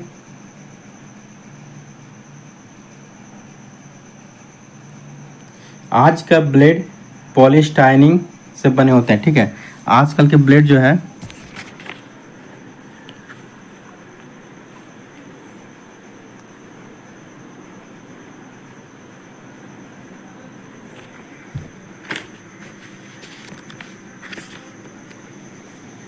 पॉलीस्टाइनिंग से बने होते हैं, ठीक है।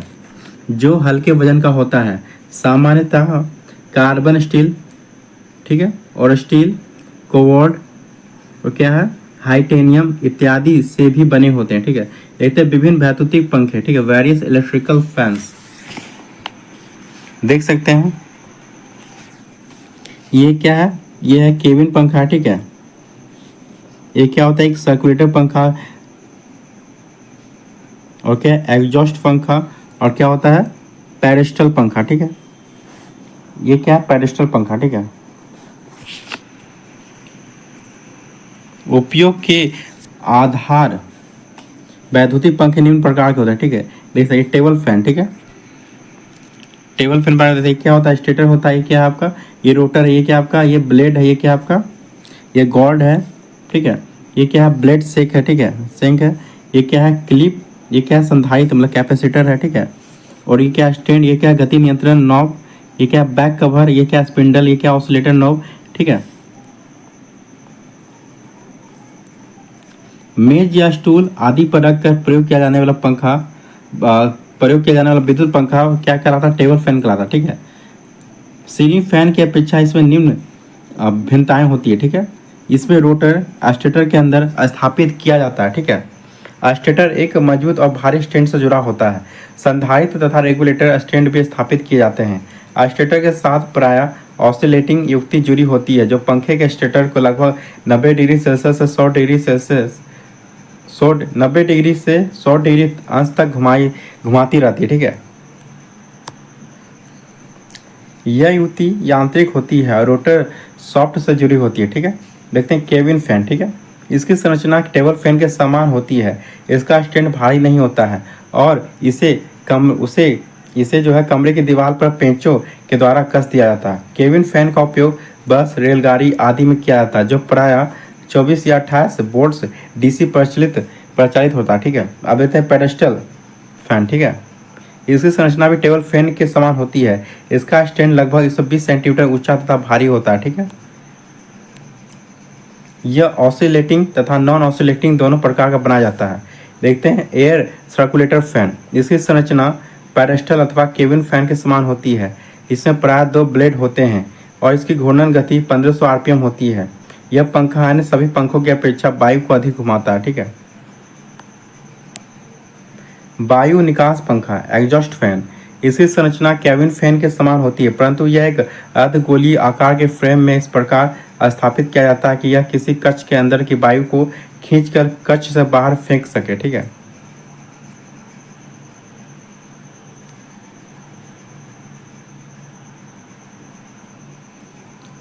वायु निकास पंखा का आकार व्यास 30 सेंटीमीटर से 60 सेंटीमीटर तक होता है और इसकी घूर्णन गति 700 से 900 आरपीएम तक होती है।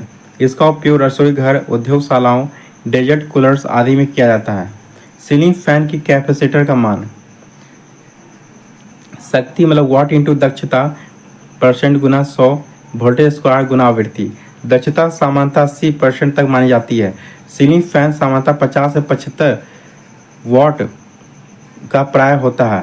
अब वोल्ट कितना 230 वोल्ट एसी का। ठीक है, आवृत्ति कितना 50 हर्ट्ज का। ठीक है, देखते हैं डेजर्ट कूलर। ये क्या पंप स्विच, ये क्या फैन स्विच। ठीक है, ग्रीष्म ऋतु में ठंडी वायु प्राप्त करने के लिए डेजर्ट कूलर का प्रयोग किया जाता है। इसका उपयोग घरों, होटलों, कार्यालयों आदि सभी स्थलों पर विद्युत पंखे का स्थापना किया जाता है। इसे मुख्यतः एक एग्जॉस्ट पंखा तथा एक वाटर लिफ्टिंग पंप लगा होता है। एग्जॉस्ट पंखे का आकार मतलब व्यास 38 सेंटीमीटर अथवा 45 सेंटीमीटर तक और 14 इंच अथवा 18 इंच रखा जाता है। पंखे को माइल्ड स्टील अथवा मजबूत फाइबर प्लास्टिक सीट से बने एक ऐसे घनाकार बॉक्स में स्थापित किया जाता है जिसमें 3 और लकड़ी की कर्तनों से भरी जाती लगी होती है। ठीक है, बॉक्स में सामने की ओर ऐसी ग्रिल लगाई जाती है जिसकी पत्तियों को घुमाकर वायु प्रवाह की दिशा में परिवर्तन किया जाता है। वाटर लिफ्टिंग पंप तथा एग्जॉस्ट फैन को स्रोत से समांतर क्रम में संयोजन करते हैं। ठीक है, देखते हैं मिक्सर ग्राइंडर। ठीक है, घरों में मिल्क शेक बनाने में, दही से मक्खन निकालने में, मसाले व चटनी पीसने आदि कार्यों के लिए मिक्सर ग्राइंडर या मिक्सी नामक वैद्युतिक उपकरण प्रयोग किया जाता है। ठीक है, इसे संरचना देखते हैं कैसी होती है।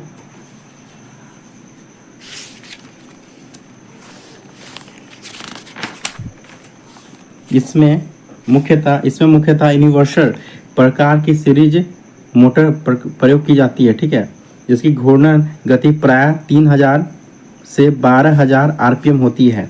इसके अतिरिक्त इसमें 5 पुश बटन वाला कंट्रोल पैनल, मिक्सर जग तथा ग्राइंडर जग होता है। एक पुश बटन ऑफ के लिए तथा दूसरा ईचिंग के लिए, तीसरा, चौथा व पांचवा 3 विभिन्न घूर्णन गतियों के लिए होते हैं। ठीक है, विभिन्न घूर्णन गतियाँ प्राप्त करने के लिए फील्ड वाइंडिंग में से टैपिंग निकाली जाती है और निम्न, मध्यम तथा उच्च घूर्णन गतियाँ प्राप्त की जाती है। ठीक है, देखते हैं अब वॉशिंग मशीन।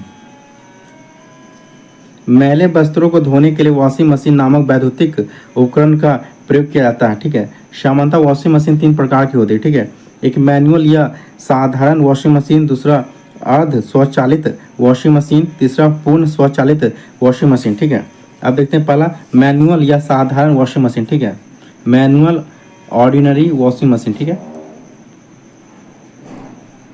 देखिए, सामान्यतः अधिकतर घरों में वस्त्रों की धुलाई के लिए वॉशिंग मशीन प्रयोग की जाती है, ठीक है। संरचना कैसी होती है, ये क्या होता है, ये ढक्कन होता है, ठीक है। ये क्या है, वॉश टब है। ये क्या है, पल्सेटर है। ये क्या है, बेल्ट है, ठीक है। ये क्या, ढक्कन, स्पिन टब, स्पिन केश।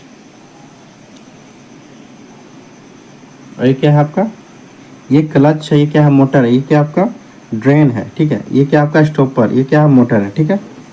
देख सकते हैं फोटो। इसमें दो टब, वॉशिंग टब तथा स्पिन टब होते हैं, ठीक है। वॉशिंग टब में एक पल्सेटर लगा होता है जो वस्त्रों को वामावर्त तथा दक्षिणावर्त दिशाओं में घुमाता है। वॉशिंग समय निर्धारित करने के लिए वॉश मोटर के श्रेणी क्रम में एक एक टाइमर स्विच जुड़ा होता है, ठीक है। क्या, टाइमर स्विच जुड़ा होता है, ठीक है। वॉश मोटर 1/3 HP की अस्थायी कैपेसिटर स्क्विरल केज प्रकार की सिंगल फेज मोटर होती है। यह ब्लेड के द्वारा पल्सेटर को घुमाती है, ठीक है। पल्सेटर को वामावर्त तथा दक्षिणावर्त दिशाओं में चलाने के लिए एक इलेक्ट्रॉनिक टाइमर तथा संयोजन परिवर्तक युक्ति प्रयोग की जाती है, ठीक है। स्पिन टब में छिद्र बने होते हैं। उस उच्च घूर्णन गति वाली कैपेसिटर स्टार्ट मोटर से घुमाया जाता है। मोटर की शाफ्ट सीधे ही स्पिन टब से जुड़ी होती है, ठीक है। मोटर की श्रेणी क्रम में एक टाइमर संयोजित होता है और मोटर को तुरंत रोकने के लिए यांत्रिक क्लच मतलब ब्रेक होता है, ठीक है। उपरोक्त के अतिरिक्त मशीन में इनलेट तथा आउटलेट असेंबली आदि जुड़ी होती है, ठीक है।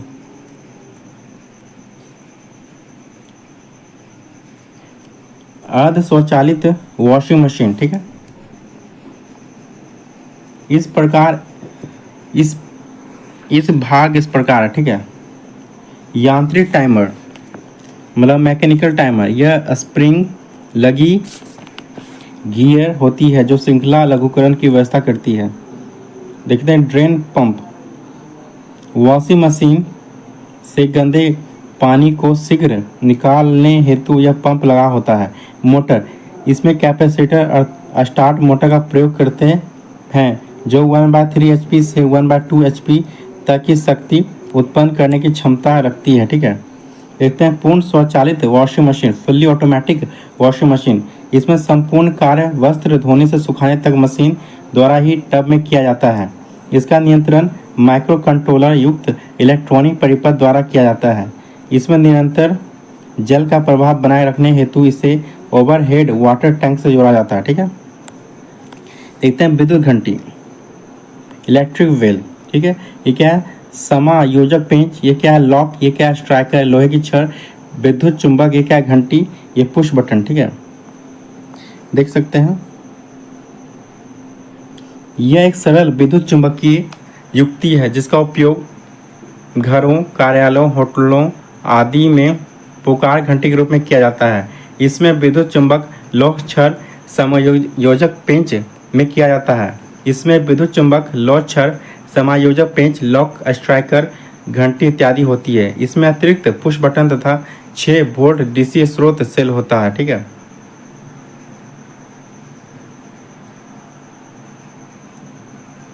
इसमें पुश बटन दबाने से विद्युत चुंबक का परिपथ समायोजक 5 पेंच के द्वारा पूर्ण हो जाता है। विद्युत चुंबक उत्तेजित हो जाता है। विद्युत चुंबक लौह छड़ को आकर्षित करता है और स्ट्राइकर घंटी पर चोट करता है। छड़ के आकर्षित होते ही विद्युत चुंबक का परिपथ टूट जाता है और उसकी उत्तेजना समाप्त हो जाती है। जैसे ही छड़ विद्युत चुंबक से मुक्त होकर समायोजक पेंच से स्पर्श करती है, विद्युत चुंबक का परिपथ पुनः पूर्ण हो जाता है। यह प्रक्रिया प्रति सेकंड लगभग 15 से 20 बार दोहराती है और घंटी बजने लगती है। समायोजक पेंच द्वारा छड़ के कंपनी की संख्या को घटाया बढ़ाया जा सकता है और घंटी के सुर को परिवर्तित किया जा सकता है, ठीक है। देखते हैं बजर। बजर क्या होता है, ये क्या है, लोहे की छड़, क्या विद्युत चुंबक, ये क्या पुश बटन, ठीक है। यह भी एक सरल विद्युत चुंबकीय युक्ति है। इसका उपयोग विद्युत घंटी के स्थान पर 230 वोल्ट AC प्रचलित युक्ति के रूप में किया जाता है। ठीक है, इसमें एक लौह क्रोड युक्त बड़ी कॉइल और एक लौह रीड होती है। इसके अतिरिक्त एक पुश बटन तथा 230 वोल्ट AC स्रोत होता है। कॉइल का रिएक्टेंस इतना रखा जाता है कि वह 230 वोल्ट 50 हर्ट्ज AC पर कार्य कर सके। जैसे ही पुश बटन को दबाया जाता है, कॉइल का परिपथ पूर्ण हो जाती है और 50 हर्ट्ज की दर पर चुंबकित एवं विद्युत चुंबकित होने लगती है। इसी आवृत्ति पर लौह क्षण कंपन करने लगता है। रीड के 50 हर्ट्ज आवृत्ति पर कंपन करने से पैदा हुई ध्वनि ही पुकार घंटी का कार्य करती है। ठीक है, देखते हैं बगलर अलार्म। ठीक है, ये क्या बॉल स्विच, ये क्या दरवाजे अथवा खिड़कियों में फिक्स बगलर अलार्म। ये मैनुअल स्विच, ये क्या मैनुअल स्विच। ठीक है, घंटी, बैटरी और रिले। ठीक है, ये बैटरी। ठीक है, ये अलार्म भी विद्युत घंटी के समान ही कार्य करते हैं। ठीक है, क्या चोर के घर के अंदर प्रवेश करने की कोशिश करते ही विद्युत घंटी परिपथ को ऑन करके घंटी की आवाज़ को चालू कर देते हैं।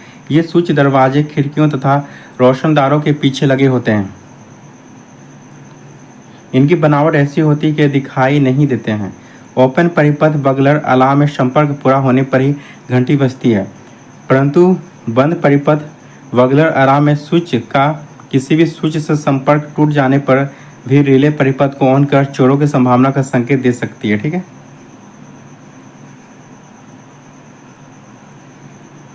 देख सकते हैं फायर अलार्म। ठीक है,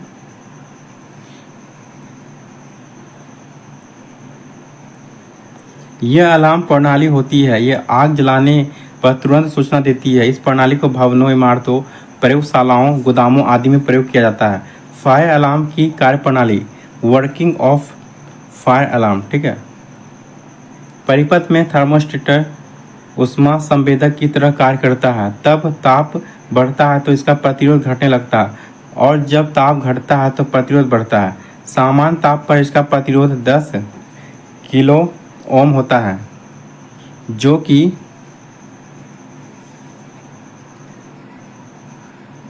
ताप को 100 डिग्री सेल्सियस से अधिक बढ़ाने पर घटने लगता है।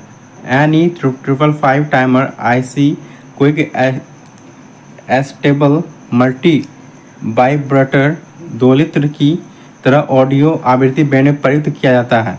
ट्रांजिस्टर T1 तथा T2 मल्टी वाइब्रेटर को चलाने का कार्य करते हैं। टाइमर IC555 का आउटपुट T2 ट्रांजिस्टर से संयोजित रहता है, जो कि लाउड स्पीकर ध्वनि उत्पन्न कराने का कार्य करता है।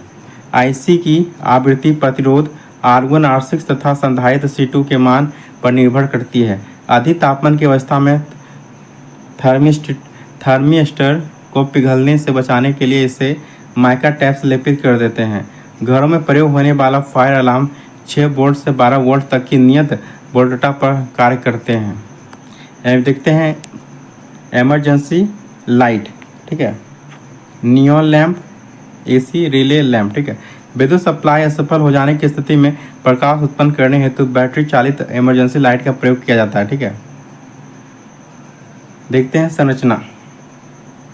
इसमें मुख्यतः एक mains transformer, bridge rectifier, 6 volt relay, 6 volt lamp, 6 volt battery नियोजन लैंप, SP स्विच आदि प्रयोग किया जाता है। 6 वोल्ट की बैटरी लेड एसिड अथवा निकिल कैडमियम प्रकार की होती है। ठीक है, देखते हैं इसे कार्य प्रणाली। स्विच S1 को ऑन करने पर मेंस ट्रांसफार्मर 230 वोल्ट AC को 6 वोल्ट या 7 वोल्ट AC में परिवर्तित कर देता है और ब्रिज रेक्टिफायर AC को DC में परिवर्तित कर देता है। DC से बैटरी आवेशित होती है और साथ ही रिले उत्तेजित हो जाती है। रिले के NC संयोजक खुले जाते हैं और लैंप प्रकाशित नहीं होता है। जैसे ही मुख्य सप्लाई असफल होती है, रिले की उत्तेजना समाप्त हो जाती है और NC संयोजक आपस में स्पर्श कर लैंप को बैटरी के द्वारा प्रकाशित कर देते हैं। इसमें ऐसी व्यवस्था भी की जाती है कि बैटरी आवेशित हो जाने पर बैटरी चार्जिंग परिपथ होता ही ऑफ हो जाता है। ठीक है, ऑफ हो जाए।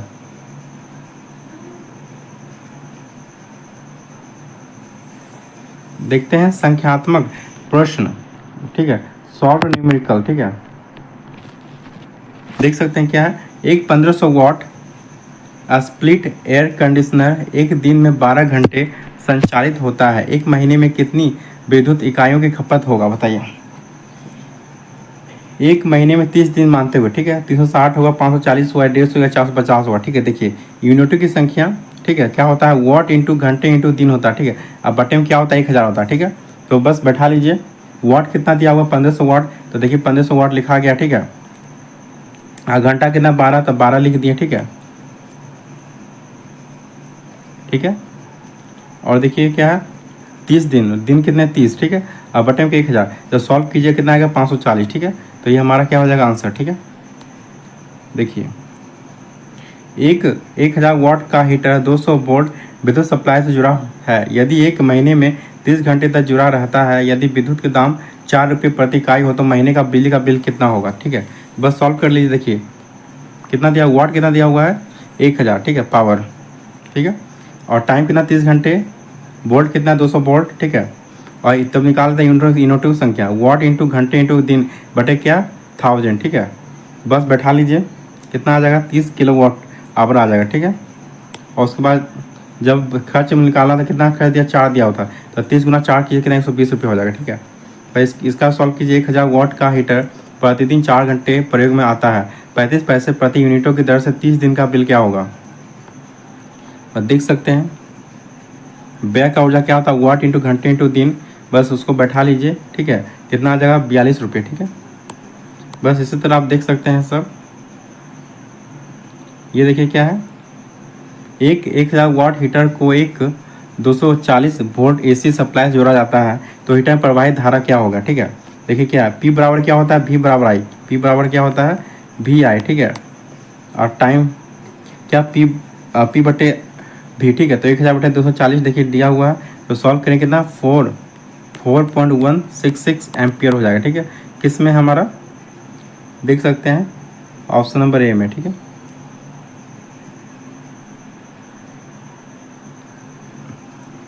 इसी तरह इसको भी सॉल्व कर लेंगे हम, ठीक है।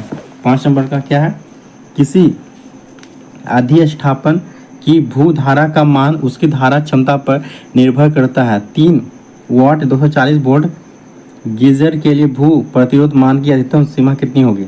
बस सॉल्व कर लीजिए। गीजर के वाटेज कितना 3 किलो वाट बराबर क्या होता है 3000 वाट, ठीक है। तो वोल्टेज कितना 240 वोल्ट, धारा कितना 3000 बटे 240, सॉल्व करें कितना 12.5 एम्पियर आ जाएगा, ठीक है। प्रतिरोध निकालेंगे कितना आ जाएगा 240 बटे 12.5 कितना आ जाएगा 19.2, ठीक है। तो यह लिख सकते हैं क्या 19 ओम, ठीक है। तो बिल्कुल उसी तरह इसको सॉल्व कर लेंगे, ठीक है। इसी तरह देख सकते हैं, देखिए अब देखिए स्मरणीय तथ्य देखिए, ठीक है, जो कि याद रखने योग्य है, ठीक है। क्या है, साधारणतः तापन साधनों में प्रयुक्त विद्युत केबल में विद्युत शक्ति की कुछ क्षति हो जाती है, जिसके कारण विद्युत धारा जनित ऊष्मा प्राप्त होती है, ठीक है। विद्युत तापक में प्रयुक्त ऊष्मारोधी चीनी मिट्टी है। ऊष्मारोधी क्या है, चीनी मिट्टी है, ठीक है। एक घरेलू ऊष्मीय उपकरण में सामान्यतः ऊष्मा तंतु का तापमान 550 डिग्री सेल्सियस से 900 डिग्री सेल्सियस तक होता है।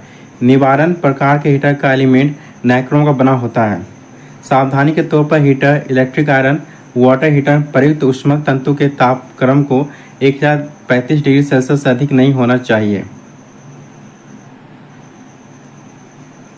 ISI के अनुसार विद्युतीय जल हीटर व इसे संपर्कित करने वाले केबल के बीच इंसुलेशन प्रतिरोध 0.1 किलोग्राम होना चाहिए। आपको संग्राहक प्रकार के वाटर हीटर की मरम्मत करनी है जिसके गर्म जल में भाप है। इस समस्या के लिए संभावित उपचार थर्मोस्टेट सेटिंग की जांच से ज्ञात की जा सकती है, ठीक है। प्रत्येक उपकरण की नियुक्ति से पूर्व इंसुलेशन प्रतिरोध के लिए जांच होनी चाहिए। वाटर हीटर के लिए इंसुलेशन प्रतिरोध 1 मेगा ओम से कम नहीं होना चाहिए। इलेक्ट्रिक हीटर के लिड्स को इंसुलेटेड करने में प्रयुक्त इंसुलेटिंग पदार्थ पोर्सिलेन पदार्थ है। वाटर हीटर के बाहरी आवरण व अंतः टैंक के बीच के स्थान को ग्लास बोल से भरना गर्म जल की उष्मा ह्रास को रोकने के लिए आवश्यक होता है। वाटर हीटर आवरण के ऊपर लगे गलनीय प्लग का उद्देश्य थर्मोस्टेट की असफलता की स्थिति में टैंक के अंदर के वाष्प दबाव को मुक्त करना है।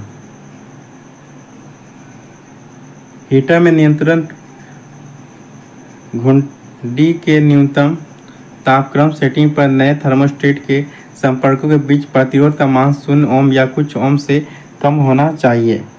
एक नंगे ऊष्मीय तंतु से युक्त इलेक्ट्रिकल स्टोव के संचालक तापक्रम का प्रायः 750 डिग्री सेल्सियस से 900 डिग्री सेल्सियस होता है। स्वचालित इलेक्ट्रिक आयरन में पेंदी के प्लेट पर ब्लिस्टर होने का मुख्य कारण अत्यधिक ऊष्मा है। इलेक्ट्रिक आयरन 1000 वाट्स के मानक पावर रेटिंग में उपलब्ध है। स्वचालित इलेक्ट्रिक आयरन में थर्मोस्टेट का कार्य ऑन और ऑफ स्विच द्वारा ऊष्मा नियमित करना है। स्वचालित विद्युत इस्त्री में तापमान नियंत्रक युक्ति थर्मोस्टेट होती है। विद्युत प्रेस में प्रेशर प्लेट का कार्य सोल प्लेट के साथ हीटिंग तंतु समीप फिटिंग प्राप्त करना है। केतली में दबाव प्लेट का उद्देश्य यह पेंदी के प्लेट की स्थिति को बनाए रखना है। इस प्लेट में उसमें तंतु के संचालक तापक्रम प्रायः 550 डिग्री सेल्सियस से 700 डिग्री सेल्सियस है। वैद्युतिकीय कुकीज रेंज सामान्यतः मिश्रण स्टोव हॉट प्लेट का होता है। इमर्सन तापक एक मरम्मत नहीं करने योग्य उपकरण है क्योंकि इसका तंतु एक सर्पिलाकार व रेत से भरी तंग नलिका के बीच स्थापित होता एक थर्मोस्टेट स्विच का प्रतिरोध अनंत होना चाहिए। गीजर की आंतरिक टंकी आलेपित तांबे की बनाई जाती है जिससे कि वह लवण युक्त जल से भी खराब न हो।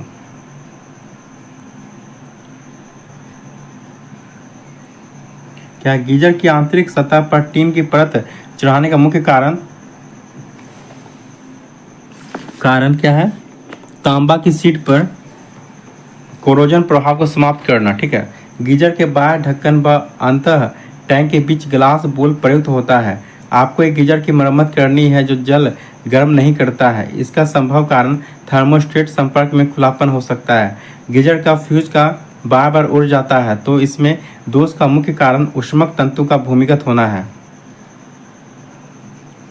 आपको वाटर गीजर की मरम्मत करनी है और गीजर गर्म जल नहीं देता तो खुले परिपथ के लिए वायरिंग संपर्क व ढोले संपर्क की जांच करना दोष खोजा जा सकता है। सावधानी के तौर पर गीजर का नियंत्रण स्विच समान कक्ष के बाहर लगा होना चाहिए। ठीक है।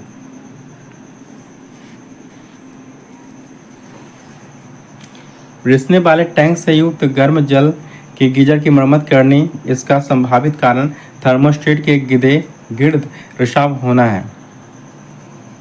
सीलिंग फैन के स्वीप को ब्लेड के छोर से मोटर के केंद्र की दोगुनी दूरी पर प्रकट किया जाता है।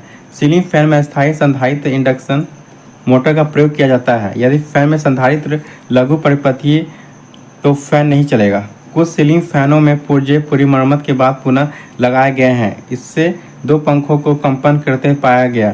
कंपन का मुख्य कारण है कि फैन की पत्तियों का मुड़ा होना। छत के पंखे के परिपथ रेगुलेटर पंखे पर आरोपित वोल्टता के पथ व लिए प्रयुक्त है। ठीक है। किसी पंखे के विपरीत दिशा में धीमे घूमने का मुख्य कारण लघु परिपथ संधारित्र होना है। सीलिंग फैन का घुमाव फैन की पत्तियों के सिरे के बीच की दूरी को निर्धारित होती है। ठीक है। सीलिंग फैन की पत्ती फैन के ऊपरी आवरण में जुड़ी होती है। यदि मिक्सर की आर्मेचर कुंडलन खुली होती है तो मिक्सर चलेगा ही नहीं। घरेलू कार्यों में फूड मिक्सर के लिए प्रयुक्त विद्युत मोटर सामान्यतः यूनिवर्सल मोटर होते हैं। मिक्सर की प्रचालन गति का ब्रास 3000 से 12000 आरपीएम होता है। अर्ध स्वचालित प्रकार के दो वॉशिंग मशीन में होते हैं। यदि किसी वॉशिंग मशीन की बेल्ट ढीली हो जाए तो पल्सेटर घूर्णन नहीं करेगा। पल्सेटर प्रकार की वॉशिंग मशीन में ड्रम ही भारित कपड़ों को धोने व घूर्णन करता है। पंपों को मुख्यतः दो श्रेणियों में बांटा जा सकता है। आप एक पंप को मरम्मत कर रहे हैं जो पहले कम पानी उठा रहा है। इस दोष का संभावित कारण खराब प्रेरक हो सकता है। थर्मोकपल ताप युग्मक जो दो अदृश्य धातुओं द्वारा बनाया जाता है बिना पानी से भरे ही। यदि किसी वैद्युत केतली को बिजली चालू की जाए तो इसकी वैद्युत कुंडली जो है जल जाएगी। ठीक है। रूम हीटर का हीटिंग एलिमेंट नाइक्रोम का बना होता है। विद्युत गीजर में ताप नियंत्रण अवयव के श्रेणी में जुड़ा रहता है। किसी विद्युत उपकरण में तापन अवयव में उच्च प्रतिरोधकता होनी चाहिए। विद्युत लेपन में किसी इलेक्ट्रोड पर जमा होने वाला द्रव्यमान विद्युत रासायनिक तुल्यांक और विद्युत की मात्रा के समानुपाती होता है। ठीक है।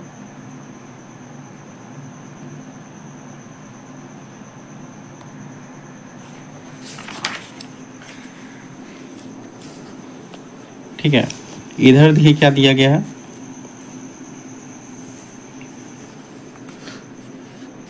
विद्युत कक्ष के तापक की 4 कुंडली तथा ताप प्रदान करने के लिए निर्मित है। अधिकतम ताप प्राप्त करने के लिए चारों समांतर में जुड़ी रहनी चाहिए। ठीक है।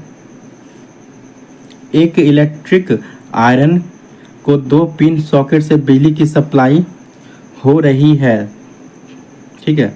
और यदि एलिमेंट का संपर्क इलेक्ट्रिक आयरन की बॉडी से हो जाए तब इसका उष्मन प्रभाव वही रहेगा। ठीक है। विद्युत वेल्डिंग मशीन में प्रयोग में आने वाले डीसी विभेदन संयुक्त के रूप में जाना जाता है। ठीक है। घरेलू विद्युत ओवन में तापक्रम थर्मोस्टेट नियंत्रित होते हैं। ठीक है। टोस्टर इलेक्ट्रिक धारा के ऊष्मीय प्रभाव पर कार्य करता है। साधारणतः तापन साधनों में प्रयुक्त विद्युत केबल में विद्युत शक्ति की कुछ क्षति विद्युत धारा जनित ऊष्मा में हो जाती है। ठीक है। आपको एक पंखा लैंप परिवर्तित करना है।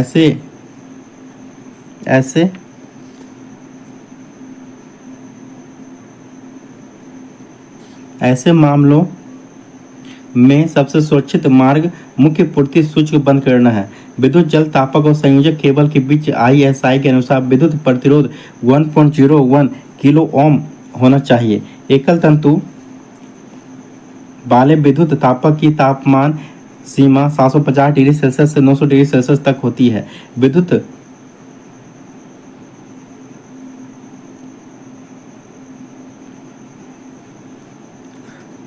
विद्युत पातक में परित ऊष्मारोधी अचालक चीनी मिट्टी है। ठीक है। स्वचालित विद्युत इस्त्री में तापमान नियंत्रक युक्ति थर्मोस्टेट होती है। ठीक है। एक नए थर्मोस्टेट स्विच का प्रतिरोध केवल कुछ ओम 10 से कम या शून्य होना चाहिए। यदि किसी कार्यरत छत के पंखे के संधारित्र का एक संयोजक खुल जाए तो पंखा एक बार रुक जाने पर पुनः चालू नहीं होगा। यदि कोई मेज पंखा गति नियंत्रण नॉब से अप्रभावित रहता है तो उसका रेगुलेटर ओपन सर्किट है। यदि कोई मेज का पंखा धीरे चलता है और गर्म हो जाता है तो उसमें दोष यह है कि रनिंग वायरिंग का कुछ अंश शॉर्ट सर्किट है। टोस्टर नामक उपकरण में केंद्रीय तापक तंतु की तुलना में बाह्य तंतु का प्रतिरोध आधा होता है। विद्युत पंखे में संधारित्र लगाने का उद्देश्य फेज शिफ्ट करना है। गीजर की आंतरिक टंकी टीन आलेपित तांबा बनाई जाती है जिससे कि यह लवण युक्त जल से भी खराब ना हो। यदि किसी वॉशिंग मशीन की बेल्ट ढीली हो जाए तो केवल पल्सेटर घूर्णन नहीं करेगा। ठीक है।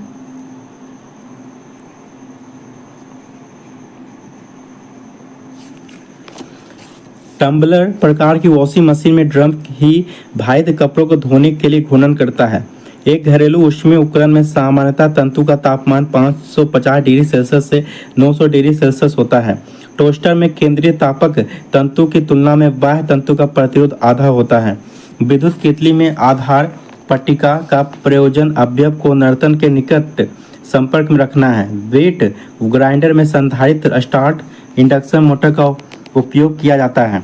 जब फूड मिक्सर बार बार रुक कर चलता है तो उसमें वार्म आउट ब्रश दोष है। इलेक्ट्रिक आयरन में थर्मोस्टेट के मेक ब्रेक बिंदु को जलने से रोकने के लिए चांदी का प्रयोग किया जाता है। नाइक्रोम के अलावा कैंथोल तत्व का प्रयोग तापन अवयव के रूप में किया जाता है। शॉर्ट सर्किट हीटिंग तत्व वाला हीटर का परीक्षण एक श्रृंखला लैंप के साथ किया जाता है। तो परीक्षण लैंप सामान्य रूप से चमकेगा। इलेक्ट्रॉनिक फैन रेगुलेटर में मुख्य घटक ट्रैक व डायोड है। यदि पिसाई करने वाले मशीन में पहिए को विपरीत दिशा में घुमाया जाता है तो पहिए ढीले होकर उतर जाएंगे। घरेलू रेफ्रिजरेटर का सबसे ठंडा भाग वाष्पीकारक इवोपोरेटर है। घरेलू मिक्सर की निर्धारित शक्ति 100 से 600 वाट तक होती है। आधुनिक घरेलू रेफ्रिजरेटर में एक्सपेंशन वाल्व को कैपिलरी ट्यूब से बदल दिया जाता है। घरेलू रेफ्रिजरेटर का मुख्य घटक evaporator, compressor, condenser, expansion device है। वाटर कूलर में प्रयुक्त प्रशीतक फ्रेओन है। घरेलू रेफ्रिजरेटर में प्रयुक्त शीतलन फ्रेओन 12 है। गीजर की आंतरिक टंकी टीन आलेपित तांबे से बनाई जाती है ताकि इसमें जंग न लगे। यदि वॉशिंग मशीन की बेल्ट ढीली हो जाए तो सिर्फ पल्सेटर घूर्णन नहीं करेगा। इलेक्ट्रिक आयरन में विद्युत चुंबक का प्रयोग नहीं किया जाता। ठीक है, तो ये हमारा पहला चैप्टर जो है ये समाप्त हो गया। ठीक है, कल जो है हम इससे जो ऑब्जेक्टिव सवाल बनते हैं कल उस पर डिस्कस किया जाएगा। ठीक है, तो 50 ऑब्जेक्टिव सवाल है, कल इसका आंसर बताया जाएगा। आज ही आपका पहला चैप्टर कंप्लीट हो जाएगा। तो आप कमेंट करके बताइएगा कैसा लगा ये आज का क्लास लगा। अगर आपको फुल डिटेल्स में अगर इसको आपको बताया जाए तो कमेंट कीजिएगा कि आपको फुल डिटेल्स में पढ़ना है। ठीक है, ये आपको जल्दी जल्दी बताया गया ताकि आपका जो ज़्यादा टाइम वेस्ट ना हो, स्पीड में आपका रिवीजन हो जाए। ठीक है, इसलिए आपको जल्दी जल्दी बताया गया। ठीक है, अगर आपको चाहे पूरा गहराई के साथ आपको काफ़ी डिटेल्स में बताया जाए तो आप कमेंट कीजिएगा, तो आपको पूरा डिटेल से बताया जाएगा, एक एक चीज़ को बताया जाएगा। ठीक है, बारीकी से बताया जाएगा। तो आप कमेंट करके बताइएगा आपको इस तरह आपको सही लगा या आपको पूरा डिटेल्स में पढ़ना है। ठीक है, तो चलिए इस वीडियो पूरा देखने के लिए बहुत बहुत धन्यवाद। अगर आपको वीडियो अच्छा लगा तो आप लाइक शेयर सब्सक्राइब कर सकते हैं। ठीक है, चलिए बहुत बहुत धन्यवाद।